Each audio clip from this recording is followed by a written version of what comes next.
and we're talking about links to Washington Times articles and other, reputable news sources, not, blog sources or anything like that. This is all documented. DeCamp began to investigate, and Senator DeCamp found to his horror that these allegations were true, that these were credible. Exactly. This is a man who really did go in with the intention of, A, finding the truth, but B, expecting that truth to be that it was untrue. This is just, when you hear about this story, when I heard about this story, I thought there's just no way. This is, again, another smear campaign that's being directed at solid conservative Republicans by a radical left-wing fringe. Exactly. At the time I lived in Nebraska, we've talked about this, there was very little information in the local press about it. You just really didn't hear any of this stuff. Right. Apparently it was squelched in the local press. Well, and that's not surprising, because some of the names that were brought out in the course of this investigation were very prominent names in the Omaha area, including, and I shouldn't name names here until I look up the actual article so that I don't get this wrong, but we had some very prominent names here, including the then chief of police of the city of Omaha, a gentleman named Robert Wadman, the former publisher of the Omaha World Herald newspaper, Harold Anderson, a former vice squad officer who later went on to head the Forestry Service in Nebraska, Eugene Mahoney. Bear in mind, by naming these names, we are not indicting them with any particular charge. We are saying their names came up. Their names came up in a negative way during this investigation. Right. And so you really should go to the links once you come listen to this. Go to the links from the website and do your own research. And the names that I'm pulling out here are from a report that was written by a gentleman named Ted Gunderson, who was a former special agent in charge of the FBI. He was brought in to debunk John DeCamp, to show that DeCamp was way off base in making these wild allegations against these prominent citizens in and around Omaha and then in the Washington, D.C. area. And Mr. Gunderson came to believe that these charges were also true. And Ted Gunderson is now named by John DeCamp as one of his closest friends. Absolutely. So the reason this was squashed, you can speculate, was because the men who were named in this investigation had some clout. Oh, yeah, and they had a lot to lose. Right. Things were going down in flames very quickly. This was a time when savings and loans were shutting down one after another after another. It was about the same time, in fact, that Neil Bush was involved in the savings and loan scandal. So you saw savings and loan scandals all over the place. Right. And because of that, it was almost like all of that was cover for this one that was involved with this terrible child pornography ring. Right. What happened in the course of this, in what Larry King was, alleged to have done? Children, and in fact there were 80 of them who came forward in Omaha and began to name names. After the IRS conducted a raid on the Franklin Community Credit Union, the FBI and IRS together, this was in November of '88, you were right.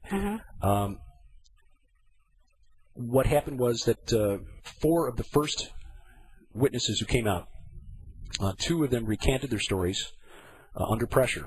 One of them was a young man named Troy Boner. His brother was, he died allegedly of suicide after playing Russian roulette. Yeah. His brother told John DeCamp, Troy Boner told John DeCamp that his brother was terribly afraid of guns. Another young man named Danny King just simply disappeared. 2 others refused to recant. One named Alicia Owen, and she was convicted of perjury. She testified before a grand jury that she had been forced to have sex with the then chief of police, and based on that, she was convicted of lying and sent to prison. She later spent more time in solitary confinement than any other female prisoner in the history of the state of Nebraska on a perjury charge. And that was her first offense. Now, where does all this connect to Johnny Gosch? You may be wondering. And why would we even bring this up now? If you don't mind, honey, let me just bring in dot number 2. Okay. And why we're even going back in this. Some of you may be thinking, well, this is awful, but this is then. That can't be going on now. Right. Another item that has been in the news recently is something that took place in the South Yes. And Derek knows well what I'm talking about. Why don't you tell him about it, honey? Well, this is a story that just broke within the last couple of weeks out of Ponchatoula, Louisiana. There's a church called the Hosanna Church in Ponchatoula that's just outside of New Orleans, where 9 people have been arrested and charged with abusing children, having sex with children, having sex with animals, in the course of having satanic rituals inside the church that involved cat's blood. Mm-hmm. This apparently has been going on for quite some time, between 1999 and 2003. 9 people include the former pastor of the church, a gentleman named Louis LaMonica, a former sheriff's deputy in the area, and a number of other people that are connected with the Hosanna Church. Now, this is a story, again, that when you look at it from the outside is horrible, but people will tend to take these stories and kind of file them away in a mental filing cabinet as just one more case of a... That can't happen here. That can't happen here. These people are disturbed, and it's sick, but that's just an isolated case of very disturbed people, okay? Satanic ritual abuse of children just is not something that goes on. Exactly. Yeah, these people might have thought they were doing something for Satan, but it's not real. It doesn't really happen. Now we go to dot number 3, and that takes place in the UK, where large numbers of boys, mainly from Africa, are missing. This is a story that came out at the beginning of the month of May. And as we're going through here, I'm trying to keep up with my notes and not doing a very good job of it. But Scotland Yard admitted that in the course of investigating a really disturbing find about 5 years ago, in 2001, the torso of a young African boy was found in the Thames River, which is the river in London. All they found was the torso. Right. They suspected that it had something to do with a ritual sacrifice. And as part of the investigation, detectives went around to schools in the London area and asked for names of children who had just stopped coming to school.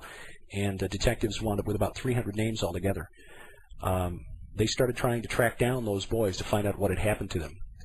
Of the 300, and over the course of a year, they were only able to find 2. The other 298 are gone. Right. Generally, when they would go to the house with the address that was on file at the school, the people living there would say, he went back to Africa. And inquiries made through diplomatic channels went nowhere. They couldn't find him.